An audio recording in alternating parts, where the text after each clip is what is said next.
me parece ineludible que recemos, ¿no?, a la Virgen María. Entonces, para rezar vamos a dejarnos enseñar por la Iglesia, que es madre, y dentro de los formularios de las misas de la Virgen hay una misa dedicada a María como Reina y Madre de Misericordia. Entonces, la antífona de entrada de esa misa dice: María, salve Reina de Misericordia, Madre gloriosa de Cristo, consuelo de los penitentes y esperanza de los pecadores. Pues con esas palabras de la liturgia damos comienzo, rezamos juntos el Ave María. Dios te salve, María, llena eres de gracia, Señor es contigo, bendita tú eres entre todas las mujeres y bendito es el fruto de tu vientre Jesús. Santa María, Madre de Dios, ruega por nosotros pecadores, ahora y en la hora de nuestra muerte. Amén. Ave María Purísima. Muy bien, pues vamos a intentar desarrollar este aspecto, María y la misericordia, o la misericordia a través de los ojos de María. Voy a basarme sobre todo pues, en el magisterio de la Iglesia. No es algo que yo me voy a inventar, sino que es algo desarrollado y simplemente he intentado estructurarlo y darle pues, un cierto orden. En el trabajo he estado intentando como buscar un hilo que me sirviera, un hilo conductor en el que ir engarzando pues, las perlas que sobre este tema se encuentran a lo largo del magisterio de la Iglesia reciente, de los papas, pues papas profundamente marianos que hemos tenido y sobre todo pues Juan Pablo II, aunque nos remontaremos también hacia atrás, incluso hasta Pío IX, cuando hablemos de la Inmaculada Concepción. Y este hilo conductor, este hilo de oro que cruza pues toda la historia, más aún que cruza toda la eternidad, podemos decir que es el plan de Dios sobre los hombres. Ese plan que nos recuerda San Pablo en la carta a los Efesios. Antes de la creación del mundo, Dios nos eligió en Cristo para ser santos. Entonces, este es el misterioso designio que Dios Padre ha tenido sobre la historia desde siempre y nos ha destinado en Cristo a ser santos. Antes de que el mundo existiera, era algo que estaba desde siempre en el corazón de Dios. Ese amor que es un amor por sí, que se comunica, un amor que no puede quedarse en sí mismo y que necesariamente sale de la Trinidad y se manifiesta a través de la creación y sobre todo la creación del hombre, que como dice el concilio, es la única criatura a la que Dios ha amado por sí misma. Y dentro de ese plan maravilloso, pues todo encuentra su clave en Jesucristo. Jesucristo que va a ser la revelación del amor y de la misericordia del Padre. Y vamos a ver que es también la clave, uno de los puntos claves de esta exposición, cómo la Virgen María está indisolublemente unida al misterio de Cristo. Por tanto, todo lo que se refiere a Cristo, María está tan indisolublemente unida a su Hijo, por voluntad de Dios, que en ese hilo conductor, ese hilo de oro que cruza toda la historia de la salvación, siempre aparece la Virgen María. Esa presencia evidentemente se hará patente en el Nuevo Testamento, en el momento de la Encarnación, etcétera, pero está ya presente, como vamos a ver, desde el comienzo. Y este es como la primera idea o el primer punto que nos enseña la Iglesia, el magisterio. Cuando habla de la bula Ineffabilis Deus, con la cual el Papa Pío IX pues, proclamó solemnemente la Inmaculada Concepción de la Virgen María, pues habla de uno, en latín, uno eodemque decreto, el mismo decreto, uno y único, el mismo decreto con el que Dios estableció llevar a cabo la redención de los hombres. En ese mismo decreto está inscrita la Virgen María. Por tanto, desde el momento en que Dios Padre ha pensado en la redención de los hombres, ha pensado en la encarnación, en ese mismo momento está unida a Cristo María. María está en la mente del Padre, desde siempre, y unida indisolublemente a su Hijo. Y por tanto, en esa participación del misterio de la salvación y del misterio de la revelación de la misericordia de Dios, María va a participar de una forma única. Única. Vamos a leer algunos textos que nos muestran esto que estoy diciendo. Una parte de la bula Ineffabilis Deus del Papa Pío IX dice así, ¿no? Como Dios desde siempre eligió y señaló desde el principio y antes de los tiempos una madre para que su unigénito hecho carne de ella naciese en la dichosa plenitud de los tiempos. En tanto grado la amó por encima de todas las criaturas, que en ella sola se complació con señaladísima benevolencia. Es decir, la Virgen María no es una casualidad. La Virgen María no es un pegote, no es algo accesorio. La Virgen María está tan unida a su Hijo, soñada por Dios desde el comienzo, que no se puede prescindir de María sin robar algo al misterio de la salvación. Entonces, es algo que viene desde tan antiguo como desde ese momento en que Dios decreta la salvación. Esto no es solamente Pío IX, el Papa Pablo VI, por ejemplo, en la encíclica Marialis Cultus, dice, en la Virgen María todo está referido a Cristo y depende de Él. Vemos siempre esta unión indisoluble de la Madre, siempre en dependencia al Hijo. En dependencia al Hijo y unida a Él, inseparablemente. Y dice el Papa, Dios Padre la eligió desde toda la eternidad como Madre toda santa, desde toda la eternidad. Desde siempre María está en la mente de Dios unida a su Hijo. Juan Pablo II, el plan divino de la salvación que nos ha sido revelado plenamente con la venida de Cristo es eterno. Este plan abarca a todos los hombres, pero reserva un lugar particular a la mujer, que es la madre del Hijo eterno. Entonces, es claro, pues esta primera perla que podemos insertar en ese hilo de oro.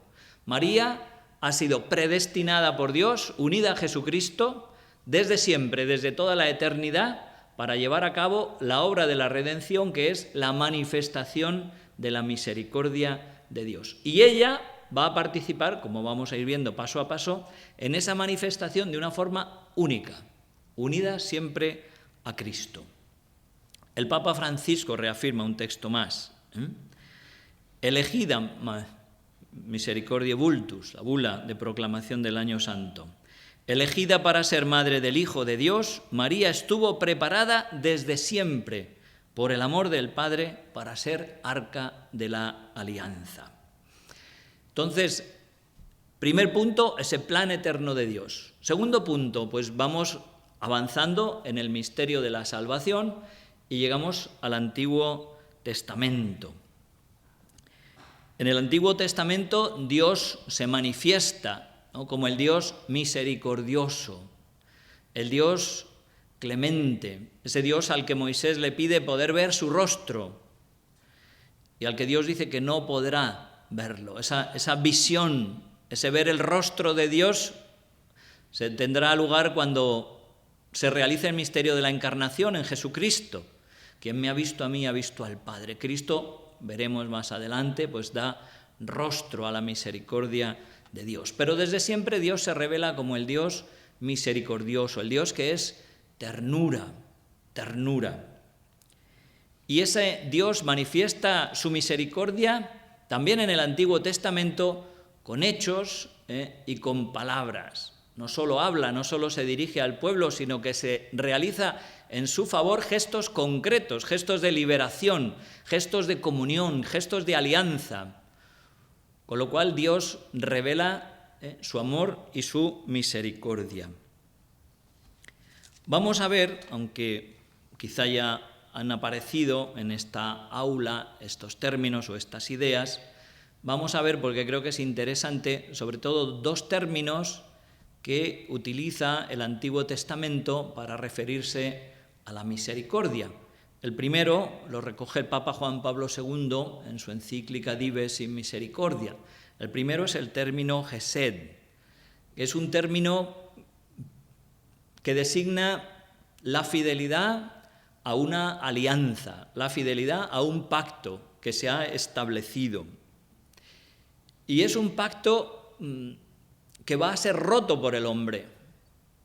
Si hay algo que prevalece en la historia de la salvación es que nosotros vamos como rompiendo, ¿no?, cada alianza, cada pacto. Cada vez que Dios nos tiende la mano en señal de alianza, el hombre, con nuestra infidelidad, con nuestro pecado, vamos quebrantando esa alianza y ese pacto.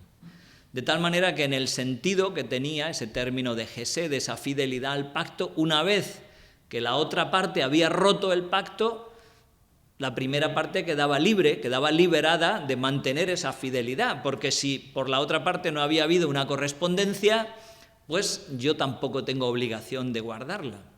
Pero en Dios vamos a ver cómo esa misericordia, esa fidelidad, se convierte en fidelidad a sí mismo.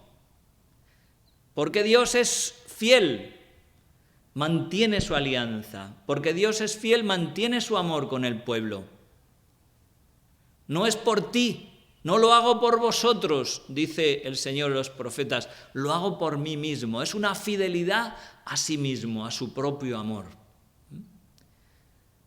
Y esta fidelidad a su amor es uno de los aspectos que tiene la misericordia. Un amor que se manifiesta más fuerte que la traición, más fuerte que el pecado.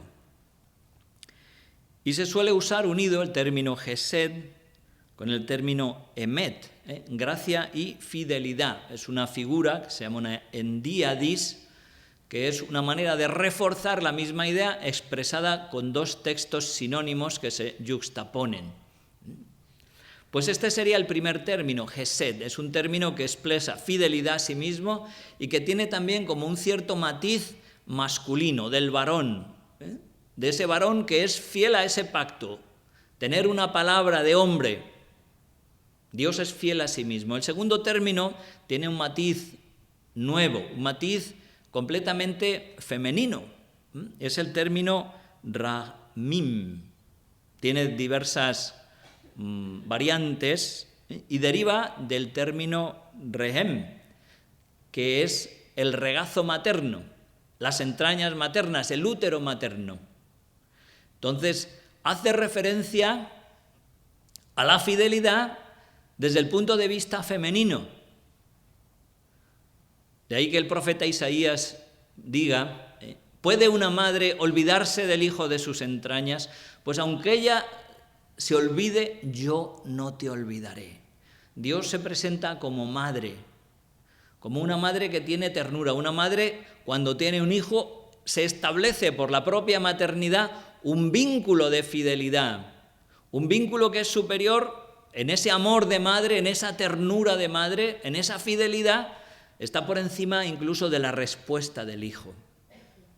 Raramente se oye decir a una madre que su hijo es malo. Y aunque sea un desastre, la madre sigue amándole. Por eso aquí se manifiesta también esa ternura de Dios. Se manifiesta ese aspecto de misericordia en cuanto ternura, en cuanto fidelidad, en cuanto a ese vínculo entrañable que surge entre la madre y el hijo. Y este es un aspecto de la misericordia pues que se refleja también muy bien en la Virgen María, en cuanto madre de misericordia. Madre de misericordia.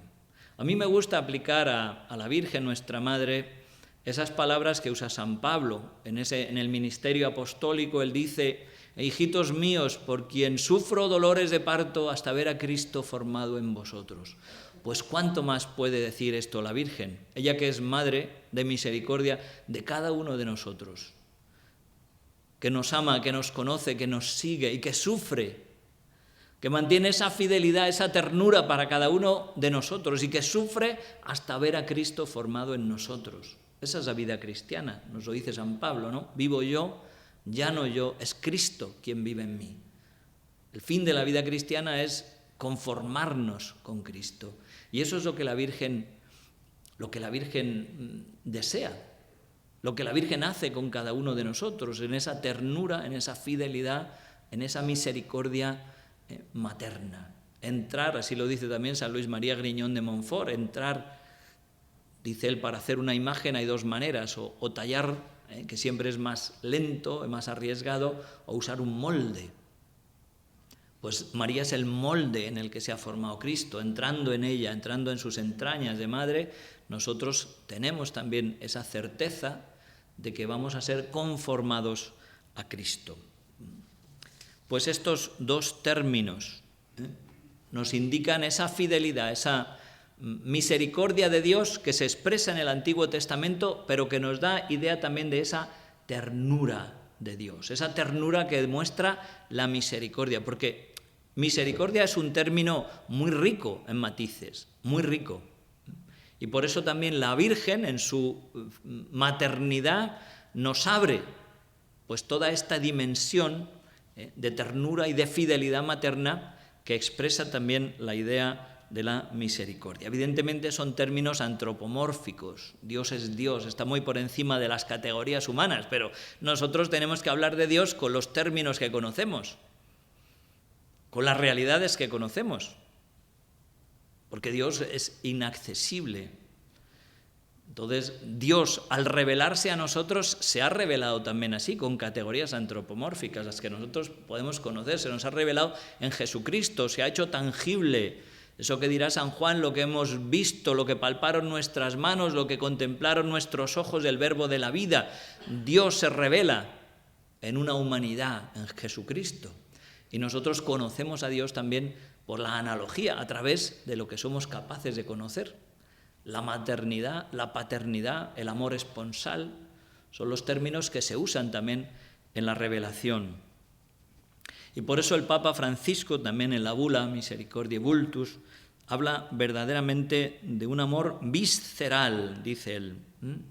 La misericordia de Dios, dice Francisco, no es una idea abstracta, es una realidad concreta con la cual él revela su amor. Es como el de un padre, el de una madre, que se conmueven en lo más profundo de sus entrañas por el propio Hijo. Se puede decir que se trata realmente de un amor visceral. No es un amor frío, no es una relación fría, es algo que le hace conmoverse por dentro. Esto mismo lo vemos en el Nuevo Testamento.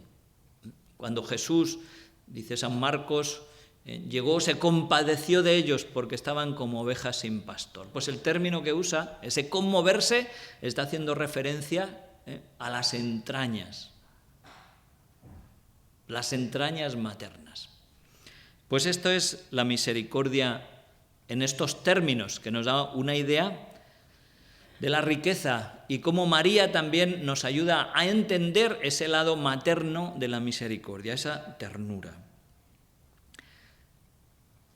Siguiendo en el Antiguo Testamento todavía podemos ver que se puede hacer y se debe hacer una lectura también mariológica del Antiguo Testamento. De la misma manera que Jesucristo, a lo largo de toda la revelación del Antiguo Testamento, todo va apuntando a Jesucristo. Jesús se convierte después como en la clave de lectura de todo el Antiguo Testamento. Y lo vemos pues muy claramente, por ejemplo, en Lucas 24, los discípulos de Emaús, cuando van cabizbajos, tristes, cuando Jesús, se ve ahí pues también el sentido del humor que tiene Jesús, que les pregunta, ¿y qué pasa? Como si él no supiera qué había pasado, ¿no? O después cuando hace ademán de seguir adelante para que le pidan que se quede con ellos. Bueno, pues en ese momento Jesús les fue explicando todo lo que se refería a él en las Escrituras. Todo el Antiguo Testamento está apuntando a Jesucristo. Todo apunta hacia él. Él se convierte en la clave de lectura, de tal manera que después el mismo San Lucas dirá, les abrió el entendimiento para que entendieran las Escrituras. Pues unido a Cristo está la Virgen María. Pasajes, por ejemplo, como referido a Cristo, el siervo de Yahvé, el profeta Isaías, era un personaje misterioso. Contemplando la pasión se ilumina. Ahora tiene sentido. Ahora sabemos cuál era la profecía, qué sentido tenía. Pues lo mismo sucede con María. La Virgen que concebirá y dará a luz un hijo. Pues el mismo San Mateo dice, pues eso se refería a la concepción virginal de Jesús, a María su madre, que es la Virgen a la que se refiere. Pues así nos lo dice también el Concilio Vaticano II, en la Lumen Gentium. Dice: los libros del Antiguo Testamento describen la historia de la salvación, en la cual se prepara paso a paso el advenimiento de Cristo al mundo. Estos documentos, tal y como son leídos en la Iglesia y entendidos bajo la luz de una ulterior y más plena revelación, cada vez con mayor claridad iluminan la figura de la Madre del Redentor. Nos habla, dice, cada vez con mayor claridad, en la luz de una ulterior y más plena revelación. Estamos tocando lo que se llama también el sensus plenior, el sentido pleno de la Escritura.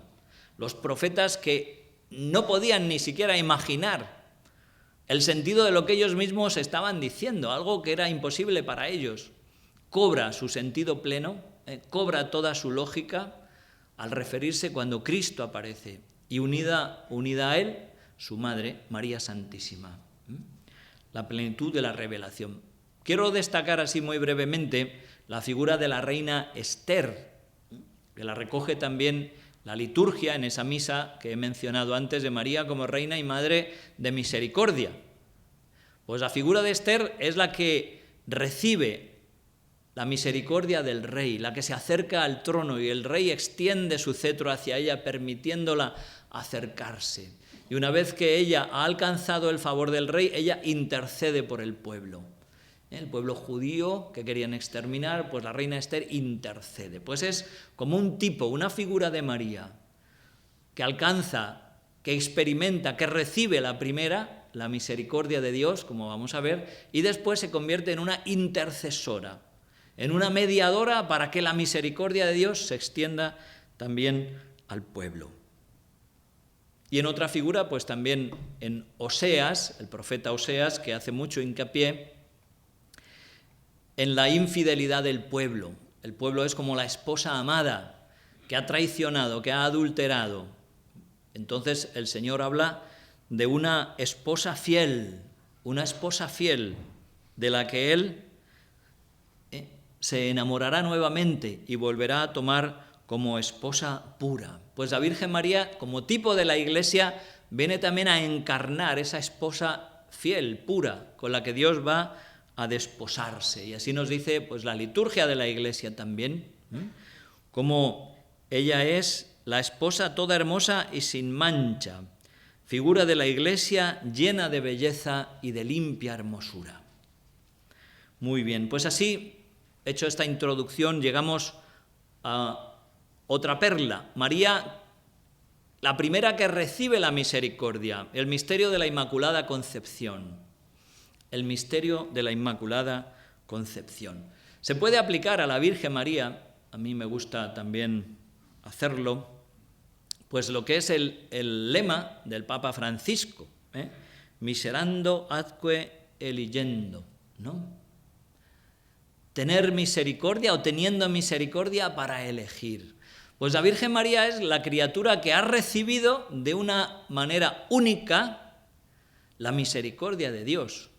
La que ha sido, como dice el concilio, sublimiore modo redempta, redimida de un modo más excelente, más sublime, porque a nosotros nos han redimido después de haber caído, pero a la Virgen Santísima ha sido redimida en previsión de los méritos de Cristo, ha sido redimida de una manera antecedente.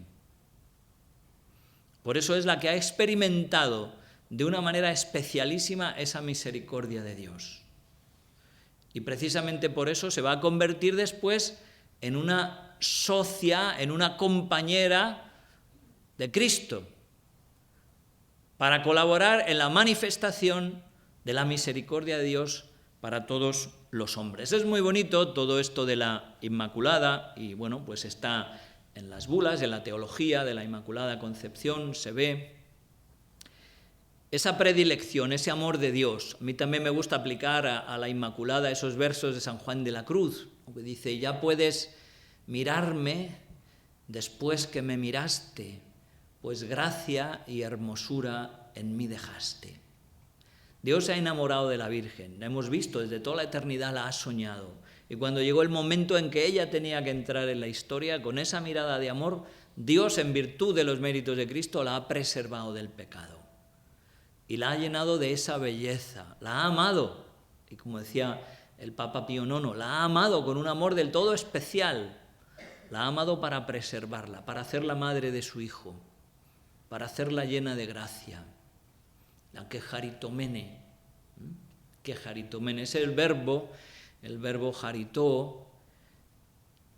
Dicen yo no sé mucho griego, lo tengo que decir claramente porque no puedo presumir de lo que no sé, pero este punto sí lo he estudiado con gente que sabe. Pues el padre Iñás de la Poterí señala que este tipo de verbos tienen un sentido intensivo y usa como ejemplo el verbo leukoó, que significa blanquear, crea blancura. Pues el verbo jaritó es transformación por la gracia. Y cuando el ángel le dice a María, Jaire, que jaritomene, le está diciendo, alégrate, tú que has sido transformada por la gracia. Tú que has recibido la misericordia de una manera especial. Alégrate. Y esa alegría de María es la que vamos a ver después expresada en el Magnificat. Una alegría que es gratitud por lo que Dios ha hecho en ella y por lo que Dios ha hecho a favor de su pueblo a través de la Virgen María. Me viene a la mente también la figura de Santa Teresita de Lisieux, a un nivel distinto, pero nos puede servir el ejemplo. Y ella, pues en esa confesión general que hizo allí con el padre Pichón, y le dice, declaro que nunca has cometido en tu vida un solo pecado mortal. Y Santa Teresita dice, ¿cómo se puede pensar, ¿no?, si en el Evangelio, pues a la mujer pecadora, Jesús le dice, ama mucho porque se le ha perdonado mucho? Pues Santa Teresita dice, ¿no será un amor todavía más grande cuando yo he recibido una misericordia preventiva? Cuando Dios en su gracia y en su amor me ha protegido de caer, ¿no tendrá que ser mi agradecimiento mucho mayor todavía que el de aquel que habiendo pecado ha sido también redimido? Pues esto podemos aplicarlo en un grado excelso a la Virgen nuestra Madre. Ella que ha recibido ese amor y esa misericordia de Dios, ¿no será su agradecimiento muchísimo mayor? Por eso se comprende el Magnificat, ¿no? Se alegra, exulta mi espíritu en Dios mi Salvador. Pues la Virgen, el ángel la llama quejaritomene, es el nombre nuevo de la Virgen Santísima. Detrás del saludo no viene un nombre propio, Miriam, viene el nombre nuevo. ¿Quién es la Virgen para Dios?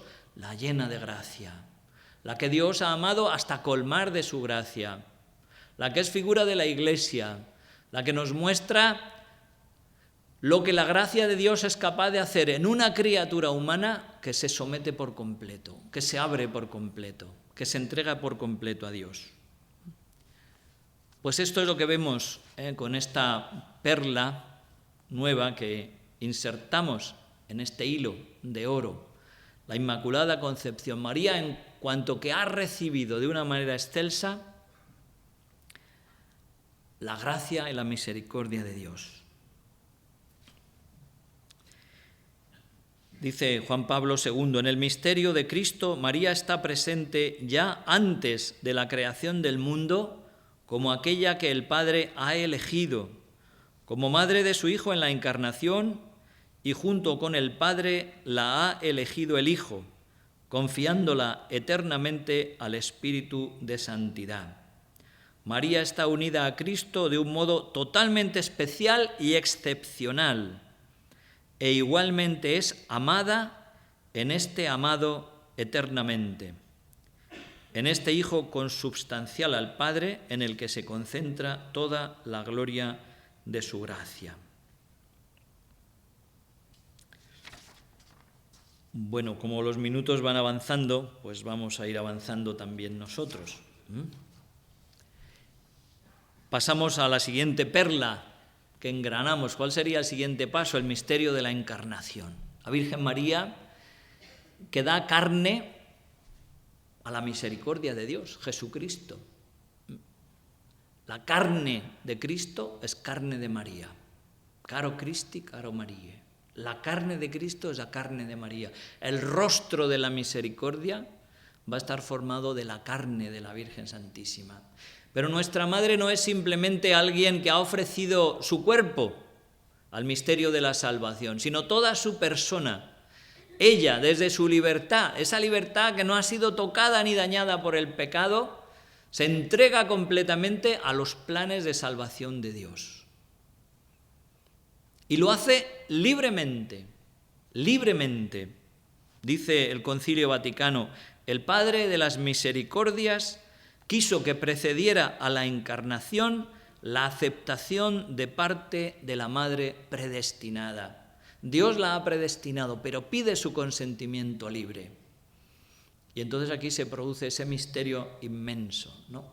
El fiat, el hágase, ese hágase que es gozoso, con una espera, con un deseo, sí, que se cumpla, que se haga realidad en mí todo lo que es el plan de Dios, todo lo que el Señor ha preparado, ha dispuesto. Hágase en mí según tu palabra. Y aquí hay algo que es también grandioso, impresionante, y es que, y esto es clave también para entender todo el misterio de la cristología y de la mariología y su unión indisoluble, y es, como señala la carta a los Hebreos, que cuando el Verbo entró en el mundo, dijo, aquí estoy. Cuando Cristo entra en el mundo, pronuncia también su fiat, su sometimiento, su entrega a la voluntad de Dios. Y tenemos que tomar conciencia de que esos dos fiat se pronuncian al mismo tiempo. Cuando María dice fiat, el Verbo entra en la historia. María se convierte así en la puerta de la misericordia. Y esa unión que existe en ese momento, en el mismo segundo en que María pronuncia su fiat, el Verbo pronuncia el suyo. No se puede separar a Cristo de María. No se entiende Cristo sin María. Y en este aspecto que es central en toda la revelación, el aspecto de la misericordia, pues estamos viendo que tampoco.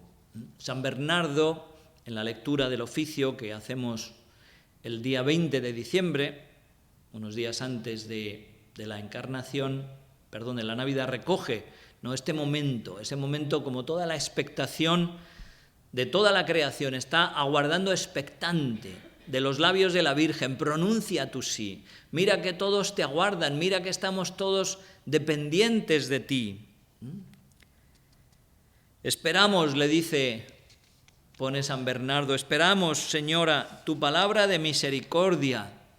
De tu respuesta depende el consuelo de los miserables, la redención de los cautivos, la libertad de los condenados, la salvación de todos los hijos de Adán. Abre, Virgen Santa, tu corazón a la fe, tus labios al consentimiento, tu seno al Creador.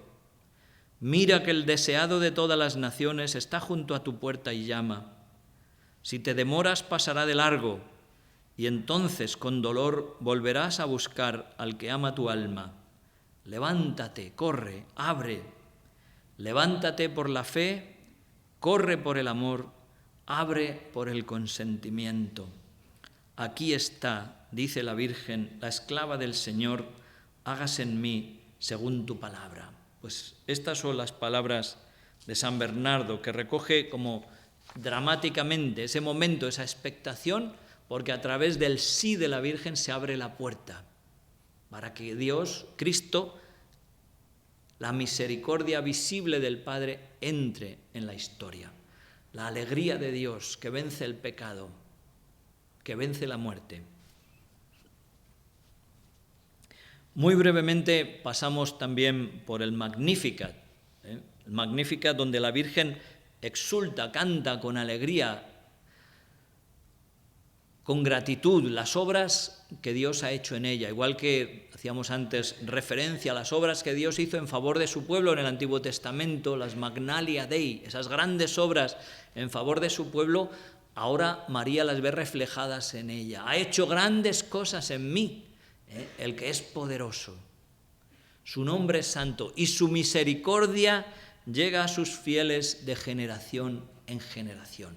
Aparece ese sentido, ese matiz que veíamos antes de Gesed, esa fidelidad de Dios de generación en generación. Lo que refleja también San Pablo, aunque nosotros seamos infieles, Él permanece fiel. Pues esa es la misericordia de Dios que María canta en el Magnificat. Y ella, en su experiencia de Dios, ve que no es solamente poderoso el Dios que ha hecho cosas grandes en ella, sino que es también el Dios misericordioso. Muy bien, pasamos adelante para que nos dé tiempo. Un punto más sobre el Magnificat, donde el Papa comenta el Papa Benedicto también en toda esa serie de verbos que aparecen: hace proezas, dispersa a los soberbios, derriba del trono, etc. A veces podemos tener la impresión de que el mal rige y gobierna el mundo, de que el mal y el pecado es más fuerte que el bien. Pero el Papa Benedicto recuerda cuál es el estilo de Dios. ¿Y cuál es el estilo de Dios? Vencer a través de la debilidad, vencer a través del fracaso. ¿Qué es Nazaret? Nada. El escondimiento, la pobreza, la humildad. Nadie se enteró de que el Verbo había entrado en la historia. ¿Qué es la cruz? El ridículo, el fracaso más absoluto desde el punto de vista humano. Pues ese es el estilo de Dios, La victoria a través de la debilidad, a través de la humillación, a través de la humildad. Por eso elige a María, la esclava del Señor, insignificante a los ojos de los hombres, en un pueblo perdido, una mujer iletrada, la Madre de Dios, la cooperadora en la obra de la redención, la que va a llevar a cabo junto con Jesús esa manifestación de la misericordia divina. Y acercándonos ya al final vamos a ver un punto clave, evidentemente, ¿no? María al pie de la cruz. En este momento es donde se pone de manifiesto con mayor claridad esa cooperación suya a la manifestación de la misericordia del Padre. Y aquí, en el momento de la cruz, pues entra también esa justicia, ese encuentro dramático entre la justicia de Dios y su misericordia. Pero la justicia de Dios no es como la entendemos los hombres, esto lo explicaba el Papa Benedicto muy bien, decía él. En el aspecto humano, justicia es sum quique tribuere, dar a cada uno lo suyo. Pero la justicia de Dios es distinta. ¿Qué ha hecho Dios? Tomar sobre sus hombros lo nuestro, nuestro pecado, y darnos lo suyo, la vida divina.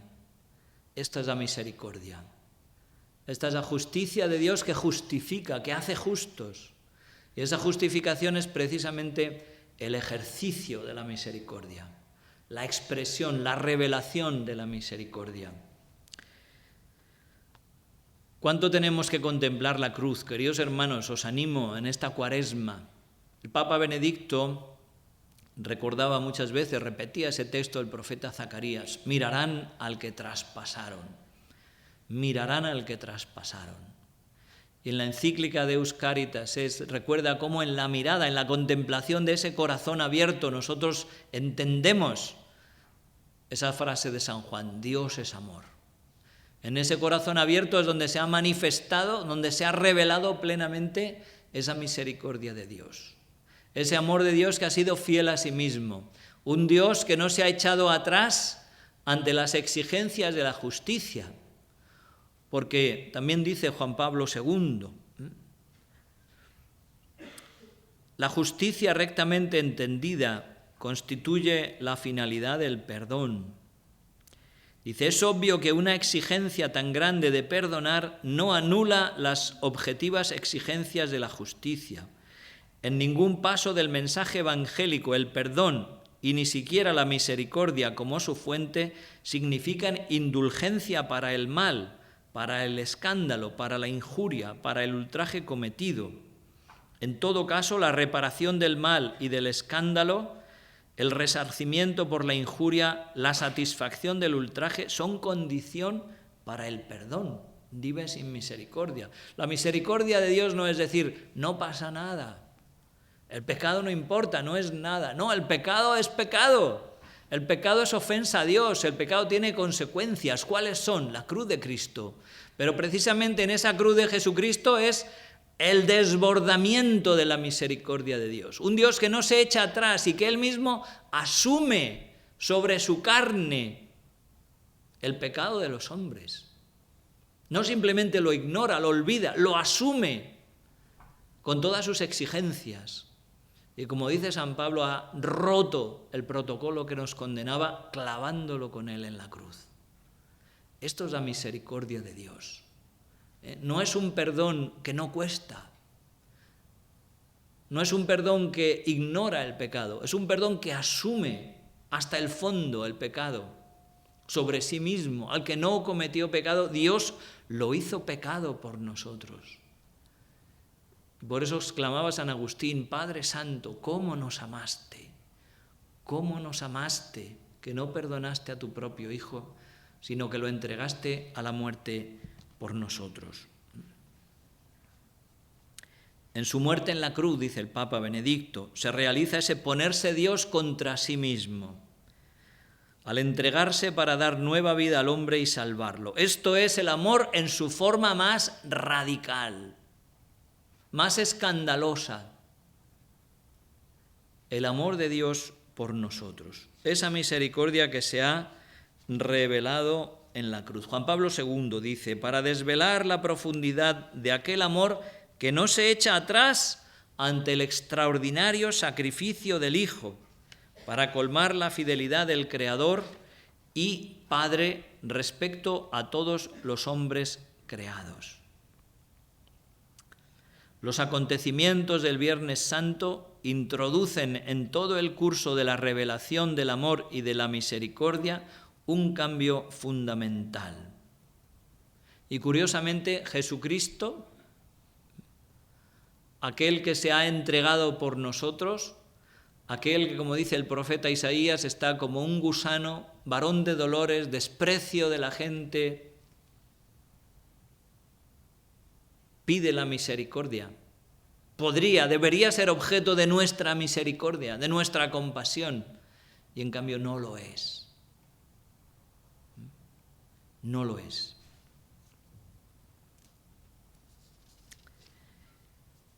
El misterio pascual es el culmen de esta revelación y actuación de la misericordia que es capaz de justificar al hombre y de restablecer la justicia.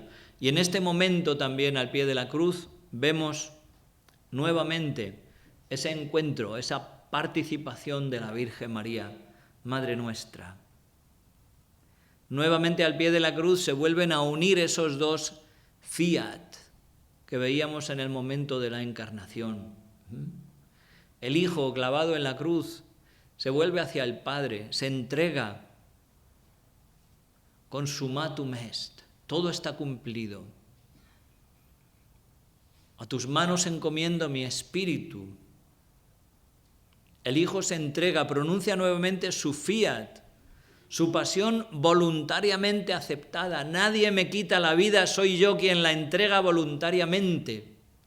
Pues a ese fiat, a ese hágase, a esa aceptación del Hijo de Dios sobre la cruz, se une también el fiat de la Virgen María al pie de la cruz.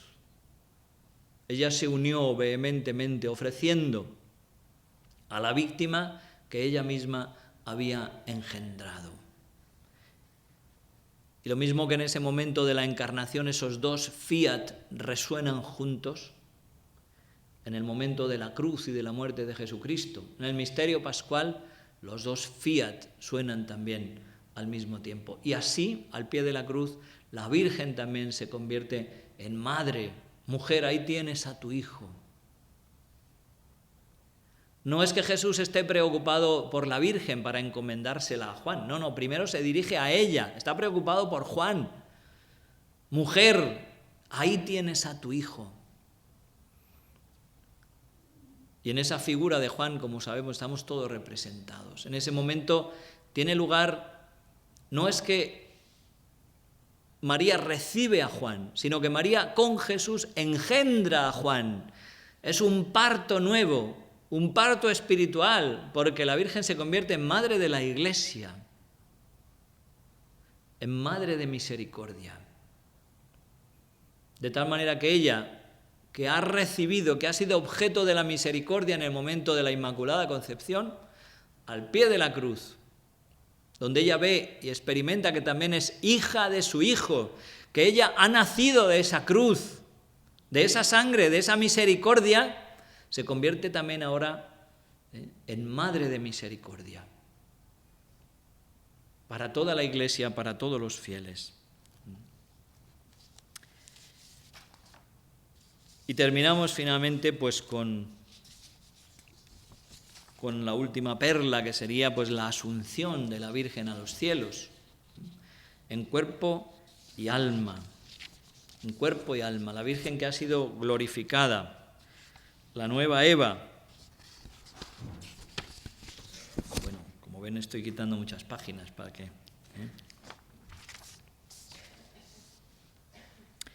Dice el concilio, esta maternidad de María en la economía de la gracia perdura sin cesar desde el momento del asentimiento que prestó fielmente en la Anunciación y que mantuvo sin vacilar al pie de la cruz. Ese asentimiento, ese sí dado en la Anunciación, lo mantuvo al pie de la cruz. Y ella sigue hasta la consumación perpetua de todos los elegidos, pues asunta a los cielos no ha dejado esta misión salvadora, sino que con su múltiple intercesión continúa obteniéndonos los dones de la salvación eterna. La Virgen María, asunta al cielo, allí precisamente es madre y reina de misericordia. No se olvida de sus hijos. No nos ha dejado, sigue ejerciendo su maternidad sobre la Iglesia, sigue ejerciendo su maternidad sobre cada uno de nosotros. Repito esa frase de San Pablo, hijitos míos, por quienes sufro dolores de parto, hasta ver a Cristo formado en vosotros. Contemplar a la Virgen, dice el Papa Francisco, nos ayuda a recordar que nuestra vida no es un deambular, no somos vagabundos. Los vagabundos caminan, dan vueltas, pero no saben a dónde van. Nosotros somos peregrinos, tenemos un destino, tenemos una meta, somos ciudadanos del cielo. Y la Virgen María Asunta se convierte en motivo de esperanza cierta para toda la Iglesia, para cada uno de nosotros. Su presencia, su maternidad es como un faro en medio de las tormentas de la vida, en medio de las dificultades, en medio de las oscuridades de la fe. La Virgen María está como un faro luminoso al que se dirige la mirada de toda la Iglesia. Madre y Reina de misericordia. Dice el Papa Francisco, hoy todos juntos le rezamos a María para que mientras se desarrolla nuestro camino sobre esta tierra, ella vuelva sobre nosotros sus ojos misericordiosos, nos despeje el camino, nos indique la meta y nos muestre después de este exilio a Jesús, fruto bendito de su vientre. Y le decimos juntos, oh clemente, oh piadosa, oh dulce Virgen María, vuelve a nosotros esos tus ojos misericordiosos. Termino leyendo también unas palabras de San Bernardo conocidísimas. Mira la estrella, invoca a María. Pues en medio de las dificultades de nuestra vida, en medio de las tentaciones, cuando nos sintamos arrastrados, dice, por las olas del mundo, en medio de las tormentas, si no quieres zozobrar, no quites los ojos de esta estrella, invoca a María. Si eres tentado agitado por las ondas de la soberbia, de la ambición, mira la estrella, invoca a María. En los peligros, en las angustias, en las dudas, piensa en María, invoca a María. No se aparte de María tu boca, no se aparte de tu corazón. No te extraviarás si la sigues, no desesperarás si la ruegas, no te perderás si en ella piensas. Si ella te tiende su mano, no caerás. Si te protege, nada tendrás que temer. No te fatigarás si ella es tu guía y llegarás felizmente al puerto si ella te ampara. Pues pidámosle a la Virgen María, como Madre de Misericordia, que nos ampare, que extienda sobre nosotros sus ojos misericordiosos, que nos acompañe en este camino de la vida, para que podamos llegar al puerto de salvación, donde ella nos espera con su Hijo Jesucristo. Pues, amén.